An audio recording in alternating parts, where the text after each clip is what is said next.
구약 성경 열왕기상 17장 1절부터 7절 말씀입니다. 열왕기상 17장 1절에서 7절입니다. 길르앗에 우거하는 자 중에 디셉 사람 엘리야가 아합에게 말하되 내가 섬기는 이스라엘의 하나님 여호와께서 살아계심을 두고 맹세하노니 내 말이 없으면 수년 동안 비도 이슬도 있지 아니하리라 하니라. 여호와의 말씀이 엘리야에게 임하여 이르시되 너는 여기서 떠나 동쪽으로 가서 요단 앞 그리 시냇가에 숨고 그 시냇물을 마시라. 내가 까마귀들에게 명령하여 거기서 너를 먹이게 하리라. 그가 여호와의 말씀과 같이 하여 곧 가서 요단 앞 그릿 시냇가에 머물매 까마귀들이 아침에도 떡과 고기를 저녁에도 떡과 고기를 가져왔고 그가 시냇물을 마셨으나 땅에 비가 내리지 아니하므로 얼마 후에 그 시내가 마르니라. 아멘. 오늘 말씀 열왕기상 17장 1절부터 7절 말씀입니다. 오늘 말씀은 아합 왕을 향한 엘리야 선지자의 가뭄, 이스라엘 땅에 북이스라엘 땅에 비가 내리지 않을 것이다 라는 그런 선포와 그리 시냇가에 엘리야가 도피하는 생활을 이야기하고 있습니다. 오늘 말씀을 보면 엘리야가 우상 숭배에 빠져있던 아합 왕에게 나타나서 이스라엘에 수년 동안 가뭄이 지속될 것이다 라고 선포하면서 시작이 됩니다. 이렇게 해서 열왕기하 2장까지 이제 엘리야 이야기가 진행이 됩니다.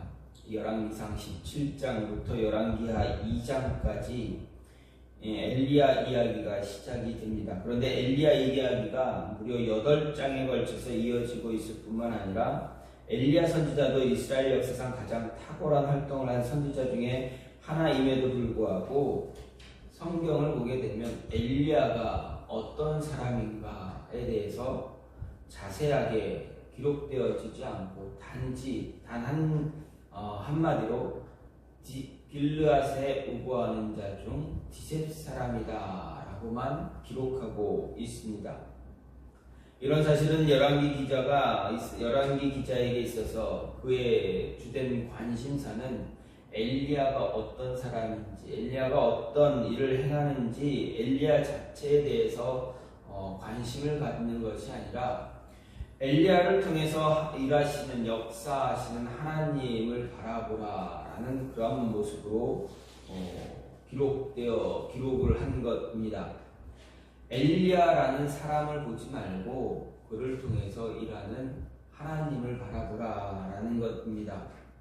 즉 열왕기 기자는 엘리야의 전기를 기록하는 데 목적이 있는 것이 아닌 하나님의 역사, 하나님의 일하심을 보라라는 것입니다. 그래서 그의 신상 명세에 대해서는 크게 언급하지 않고 그저 디셉 사람이다 라고만 간단하게 기록하고 온 것입니다. 한편 엘리야가 가뭄을 예언한 이유는 바알 숭배에 빠져있던 아합에게 대수롭지 않은 것처럼 여겨집니다. 엘리야는 아합 왕에게 하나님의 심판이 있을 것이다 분명하게 경고했습니다. 그런데 아합 왕은 하나님의 그 심판 경고를 크게 신경 쓰지 않는 모습입니다. 왜 그렇습니까?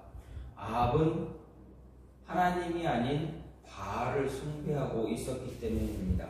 당시 북이스라엘은 바알과 아세라를 섬기는 그런 모습이 있었습니다.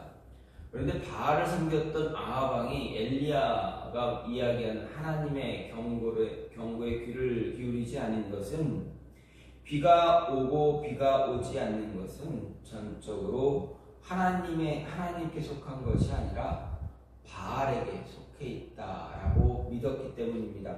즉 바알 숭배자들은 바알이 농경신이고 그 농경신이기 때문에 바알이 비를 주기도 하고 비를 주지 않기도 한다. 이렇게 철저하게 믿고 있었기 때문에 하나님의 심판에 대한 경고 크게 귀를 기울이지 않고 귀담아 듣지 않았습니다. 그래서 엘리야가 경고했을 때 아합 왕은 대수롭지 않게 받아들이면서 자신에게 이제 반기를 드는 반역하는 그런 모습의 엘리야를 어떻게든 잡아서 감옥에 넣거나 아니면 죽이거나 하려고 하는 그런 마음이 그의 안에 있었습니다. 그래서 하나님께서는 엘리야가 당할 그 위험을 아셨기에 엘리야로 하여금 그리 시냇가에 가서 머물러라. 그곳에서 머물러라. 내가 그곳에 너에게 먹을 것을 주겠다.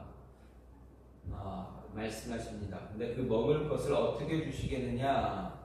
내가 까마귀를 통해서 너를 먹일 것이다. 말씀하십니다. 하나님께서 엘리야에게 피할 길도 주시고 공급해 주실 어떤 것을 음식도 먹을 것도 공급해 주시겠다 약속하셨습니다. 근데 말씀을 보게 되면 사람이 아닌 까마귀, 동물, 짐승을 통해서 내가 너를 먹이겠다, 살리겠다 분명하게 말씀하셨습니다. 이런 오늘 말씀을 보면서 우리가 생각할 수 있는 것은 하나님께서 하나님의 말씀이 엘리야에게 임했을 때 그 말씀 그대로 이루어졌다는 것입니다. 그렇다면 하나님의 말씀이 저와 여러분에게도 그 말씀이 그 음성이 들려지게 되면 어떻게 되는가? 하나님의 음성이 우리에게 들려질 때 우리에게도 그 일들, 들려진 그 음성 그대로 이루어진다. 하나님께서 행하신다라는 것입니다. 그래서 오늘 말씀을 보면서 하나님의 음성이 들리면 우리는 어떻게 해야 되는가? 어떤 일들이 일어나는가? 어떤 모습들이 나타나는가? 생각해 보게 됩니다. 먼저 하나님의 음성이 들리면 모든 것이 가능하다라는 것입니다. 불가능한 것 없이 하나님의 음성이 들리기 시작하면 하나님께서는 불가능한 모든 것도 가능하게 바꾸어 주신다라는 이야기입니다. 1절 말씀을 보면 길르앗에 우거하는 자 중에 지셉 사람 엘리야가 아합에게 말하되 내가 섬기는 이스라엘 하나님 여호와께서 살아계심을 두고 맹세하노니 내 말이 없으면 수년 동안 비도 이슬도 있지 아니하리라. 이렇게 이야기합니다. 엘리야가 아합 왕에게 분명히 이야기합니다. 내 말이 없으면, 하나님의 말씀이, 하나님의 음성이 없으면 수년 동안 비도 이슬도 내리지 않겠다. 이 말씀에서 우리는 엘리야가 누구인지, 지금 누구를 향해 하나님의 심판의 메시지를 전하고 있는지 알 수가 있습니다. 먼저 엘리야가 누구인가, 성경은 좀 전에 말씀드렸듯이 성경에서는 크게 이야기하지 않습니다. 단순하게 길르앗에 우거하는 자 가운데 지셉 사람이다 라고만 말합니다.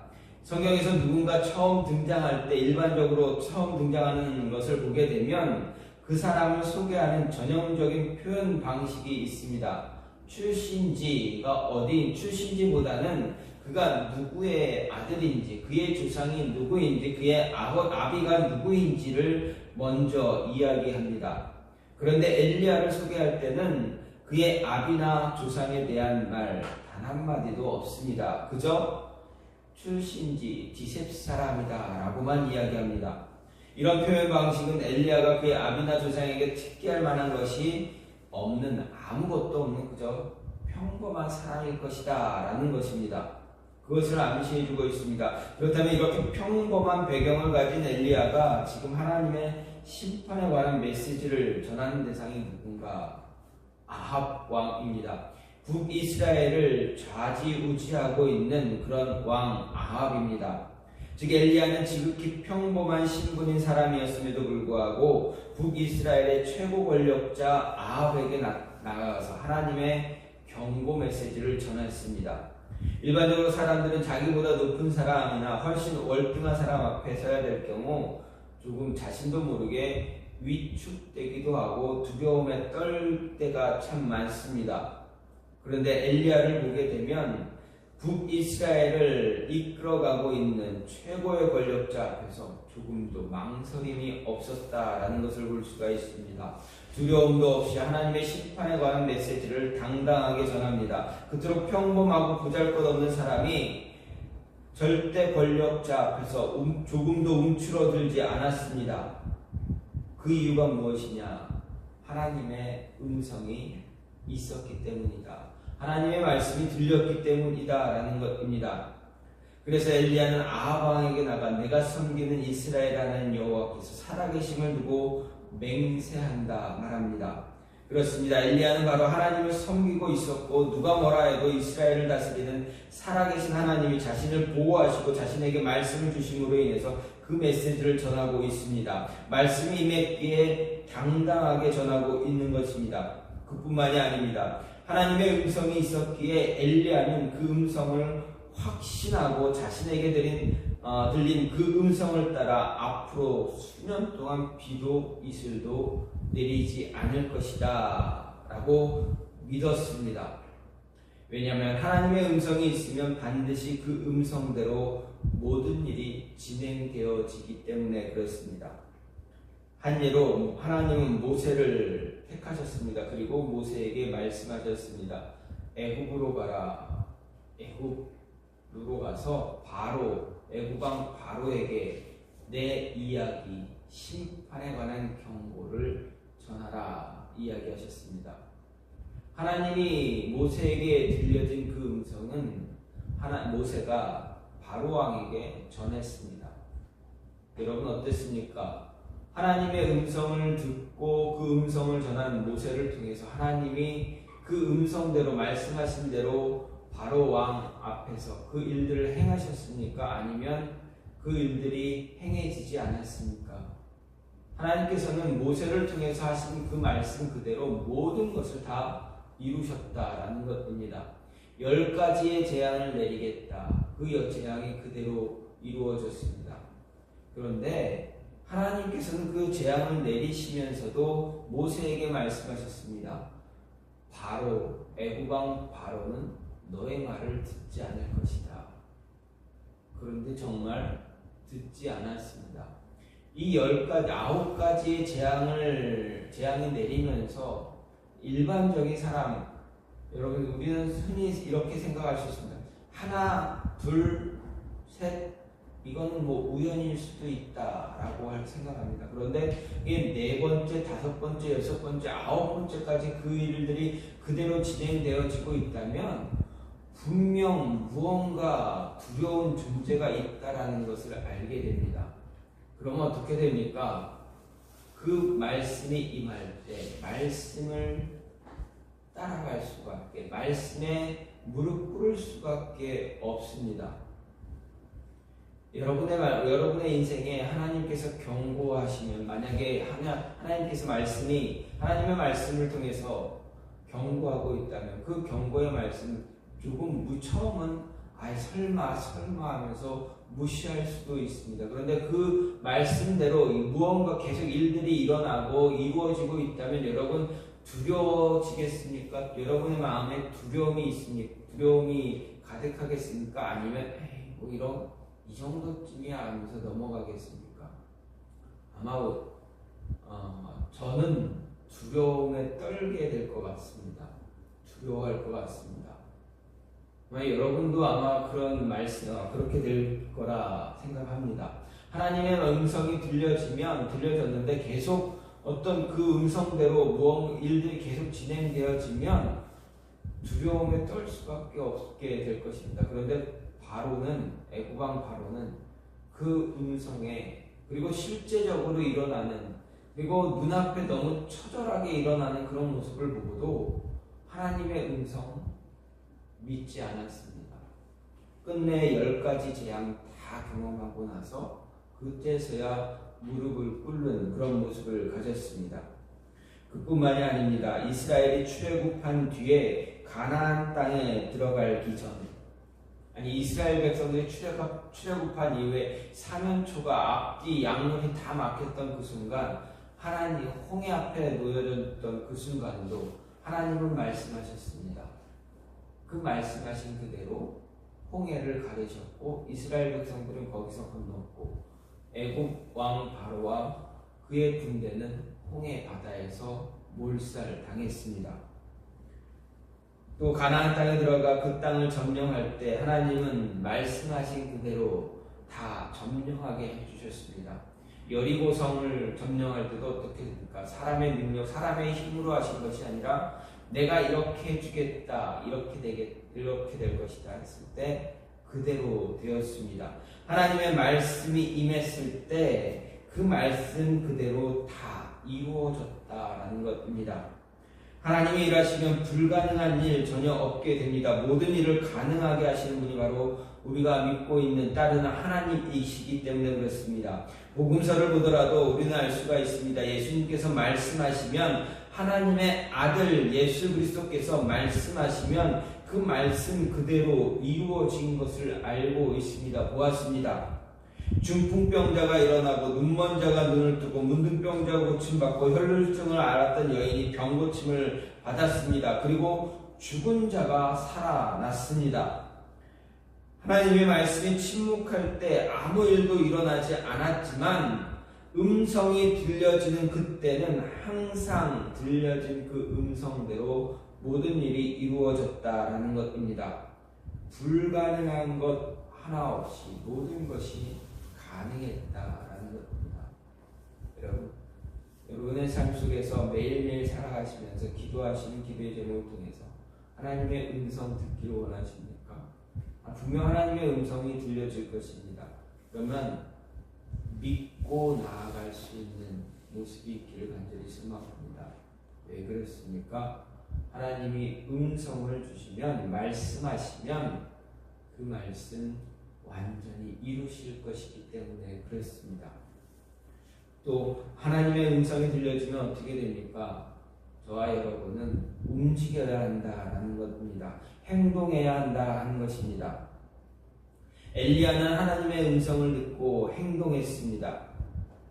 하나님은 3절 말씀을 통해서 이렇게 말씀하셨습니다. 너는 여기서 떠나 동쪽으로 가서 요단 앞 그릿시내가에 숨고 이렇게 말씀하셨습니다.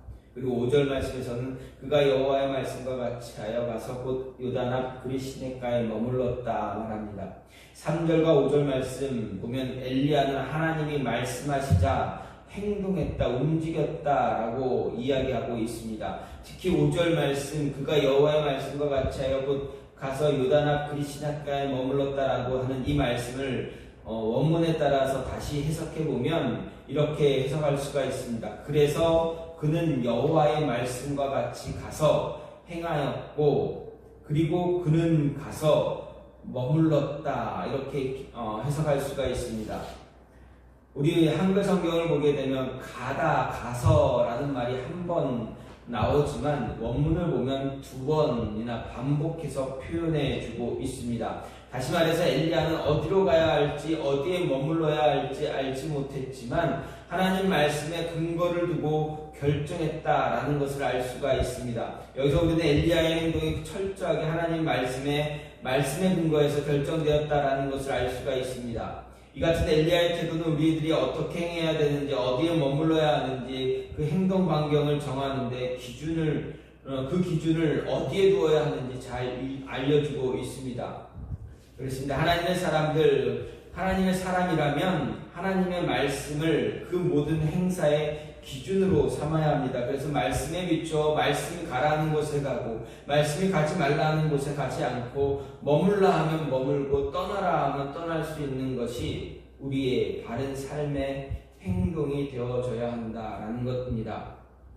엘리야의 태도와 같은 이러한 모습이 우리가 즐겨 부르던 찬양의 가사에도 나타납니다. 주님 말씀하시면 내가 나아가리라. 주님 뜻이 아니면 내가 멈춰서리라. 나의 가고 서는 것 주님 뜻에 있으니 오 주님 나를 이끄소서. 뜻하신 그곳에 나 있기 원합니다. 이끄시는 대로 순종하며 살리니 연약한 내 영혼 통하여 일하소서. 이 찬양의 가사를 통해서 주님 말씀하시면 가겠습니다. 나는 이 모습을 이 가사를 통해서 우리도 엘리야와 같은 그런 모습을 가지고 살아가야 한다. 주의 음성 말씀이 우리에게 임하시면 어떻게든 말씀대로 그 말씀을 이루기 위해서 움직여야 한다라는 것입니다. 이런 예가 성경에서도 많이 나타납니다. 대표적인 예가 무엇입니까? 우리가 잘 알고 있는 믿음의 조상 아브라함입니다. 창세기를 보게 되면 하나님이 아브라함에게 나타납니다. 그리고 아브라함에게 이야기합니다. 내가 가라는 곳으로 가라. 아브라함은 어떻게 합니까? 갈 바를 알지 못했지만 믿고 따라갔다 이야기합니다. 하나님이 움직여라, 이렇게 해라. 하나님의 음성이 들렸습니다. 그 음성 듣고 아브라함은 움직였습니다. 그런데 하나님의 음성이 들렸던 그 당시 아브라함 과연 그의 믿음이 얼마나 위대한 믿음이었을까 생각해 보게 됩니다. 여러분, 갑자기 꿈속에서 하나님이 내 고향 친척 아비의 집 이 자리 다 떠나라, 다 버리고 떠나라 한다면 여러분 정리하고 움직일 수 있습니까? 그 음성 듣자마자 그 다음 바로 움직일 수 있는 용기가 있습니까? 아마 쉽지 않을 것입니다. 그런데 아브라함은 움직였습니다. 그뿐만이 아닙니다. 하나님이 주시겠다 했던 아들을 na이 100살에 얻었습니다. 시간이 지나서 어느 정도 한 10대 청소년이 되었을 때 하나님께서 또다시 갑자기 나타나서 아브라함에게 이야기하십니다. 내 아들, 내 독자 아들 이삭 나에게 제물로 바쳐라. 아브라함은 어떻게 했습니까? 조금도 고민하지 않았습니다. 하나님의 말씀이 자신에게 임하는 그 동시에 아브라함은 행동했다라는 것입니다. 고민하지 않고 하나님 믿고 움직였다라는 것입니다. 이 모습이 엘리야에게도 나타난 것입니다. 가라, 그리시네가로 가라. 내가 너를 그곳에서 보호해 주겠다. 가라고 하신 이유는 내가 거기서 너를 보호해 주겠다. 내가 너를 거기서 먹여 주겠다라고 하셨기 때문에 그랬습니다. 하나님은 우리가 어디를 향해 가야 할지, 어디에 머물러야 할지 매일 삶 속에서 말씀으로 그 방향과 거처를 가르쳐 주십니다. 여기에 대한 우리의 반응, 엘리야와 같이, 아브라함 같이 말씀이 임할 때 말씀을 믿고 확신하며 따라갈 수 있는 모습 있어야 한다라는 것입니다. 우리는 기도하면서 하나님의 음성 듣기를 원합니다. 그런데 음성이 임할 때, 하나님의 말씀이 주어졌을 때 행동하지 않을 때가 참 많습니다. 왜 그렇습니까? 내가 원하는 답이 주어지지 않았기 때문에 그렇습니다. 그러면 하나님께 계속 기도합니다. 행동하지 않습니다. 움직이지 않습니다.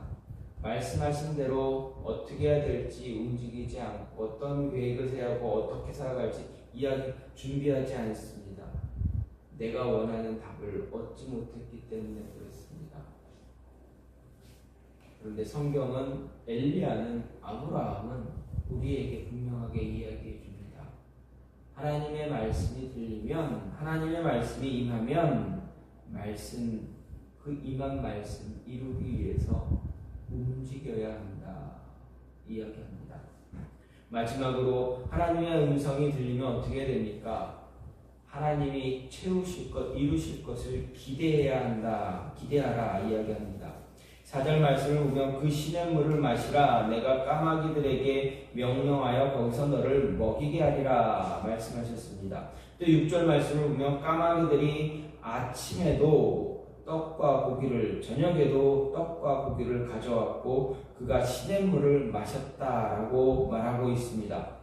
말씀을 보면 하나님께서 아합의 박해를 받을 것이 분명한 엘리야의 안전을 지키기 위해서 그를 그리 시냇가로 피하게 하셨습니다. 거기서 그를 내가 너를 먹여 살릴 것이다, 먹일 것이다 말씀하셨습니다. 하나님은 엘리야가 피할 장소로 유다나 그리 시냇가를 예비하셨고 거기서 마실 물을 구하게 하셨습니다. 또 그가 직접 얻지 못하는 음식에 대해서는 까마귀를 통해서 그에게 먹을 것을 공급해 줄 것이다 말씀하신 것입니다. 미물을 통해서, 까마귀를 통해서 내가 너에게 필요한 것 채워줄 것이다 말씀하셨습니다. 이렇게 엘리야를 위해 피할 곳 예비하시고 그가 어디에 있든지 마실 것이든 먹을 것이든 한 가지 한 가지 다 세밀하게 준비하시고 예비하시는 하나님의 모습을 통해서 우리는 하나님이 얼마나 자신의 백성들을 보호하고 필요한 것을 공급하길 원하시는지 알 수가 있습니다. 특히 좀 전에 보았던 4절, 6절에서 중점적으로 살펴보게 되는 것, 하나님의 보호하심을 형상하는 표현 무엇입니까? 먹이게 하겠다라는 말씀입니다. 이 말에 해당하는 원어의 의미를 보게 되면 자녀를 먹이게 하겠다라는 이 말은 자녀를 기르다 혹은 부모를 봉양하다 또는 극복하다, 견디다 라는 뜻으로 사용되었습니다. 이런 예를 종합해 보면 하나님이 그를 섬기는 신실한 종들, 즉 하나님을 믿고 따르는 하나님의 사람들을 얼마나 지극한 정성으로 보살펴 주는지, 보호해 주는지 이해할 수가 있습니다. 알 수가 있습니다. 즉 하나님의 공급하심은 단지 기계적인 제공에 그치는 것이 아니라 부모가 자녀를 보살피고 필요한 것들을 공급해서 자라게 하는 것처럼, 또 자녀가 부모를 봉양해서 힘을 얻게 하는 것처럼 자상하고 지극한 보살핌을 베푼다는 뜻이고, 또 성도가 어려움에 처해 있을 때 하나님의 보호하시고 공급하신 능력으로 인해서 모든 것을 극복하고 이기게 하신다라는 것을 가르쳐 주는 것입니다. 따라서 오늘 말씀을 통해서 우리는 신실하게 하나님의 사역을 감당함으로 위기에 처하게 된 엘리야를 하나님께서 버리시지 않으시고 신실하게 보호하시고 필요한 모든 것을 공급하신다라는 것을 알게 됩니다. 보게 됩니다. 이런 하나님의 보살핌과 도우심이 있었기에 엘리야는 어떻습니까? 정말 위대한 하나님의 선지자, 하나님의 사역자로 일을 할 수가 있었습니다. 그렇다면 우리도 이러한 보호와 도움의 손길 체험할 수 있다, 하나님이 해주시겠다라는 것 기대할 수가 있습니다. 하나님이 나에게 말씀하셨으니 하나님은 분명 이러한 은혜를 주실 것이다, 기대할 수가 있습니다. 그리고 채워주실 것을 바라볼 수가 있습니다. 기다릴 수가 있습니다. 기다리고 기대할 때 하나님은 우리의 기대에 맞게 하나님은 풍성하게 채워주신다, 그 이상으로 채워주신다라는 것입니다. 하나님은 엘리야를 아합의 손에서 구원하셨습니다. 이후에 오늘 말씀 이후에 모든 순간, 열왕기하 2장까지 모든 시간 동안 하나님께서는 엘리야에게 풍성하게 그가 필요한 것을 때에 따라서 알맞게 조금도 부족하지 않게 채워주신 것을 알 수가 있습니다. 엘리야에게 행하신 하나님이 저와 여러분에게도 동일하게 행하실 것입니다. 그러면 하나님의 말씀이 우리에게 임할 때 우리는 하나님의 채워주심을, 하나님의 보호하심을 기대할 수 있어야 합니다. 기대하는 자에게 하나님은 더 많은 것을 채워주십니다. 기다리고 기대할 때 하나님의 은혜가 풍성하게 임하고 있다는 것 우리는 잊지 말아야 합니다. 우리의 삶을 돌아보면 그런 모습 분명 있었습니다. 그렇다면 지금도 앞으로도 그러한 모습 계속 가질 수 있어야 한다는 것입니다. 하나님은 엘리야에게 말씀하셨습니다. 말씀하신 그 말씀이 그대로 다 이루어졌습니다. 여러분, 비가 오고 이슬이 내리는 것은 자연의 현상입니다. 그런데 그 자연의 현상을 마음대로 움직이시는 분이 있다. 우리는 할 수 없지만 하나님은 하신다라는 것입니다. 우리에게는 불가능하겠지만 하나님에게는 불가능한 것이 없다는 것입니다. 뜻하신 대로 이루신다. 따라서 불가능이 없는 하나님을 믿고 바라볼 수 있어야 된다. 그 음성 기다리고 그 음성 붙잡아야 한다라는 것입니다. 그 음성 붙잡고 기다릴 때 들려주면 행동하시기 바랍니다. 조금씩 무엇을 어떻게 할 것인가 더 기도하면서 움직일 수 있는 모습 가져야 합니다. 움직이면서 하나님이 채우실 것을 기대하시는 모습이 있길 소망합니다. 그러면 하나님은 풍성하게 부족하지 않게 채워주실 것입니다. 오늘 말씀을 통해서 채우시는 하나님 기대하고 불가능이 없는 하나님 바라보면서 또 우리의 미래를 우리의 앞날을 이끌어 가실 그 하나님과 동행할 수 있는 저와 여러분이 되기를 간절히 소망합니다. 이 시간 같이 기도하기 원하는데 하나님의 음성이 우리의 삶에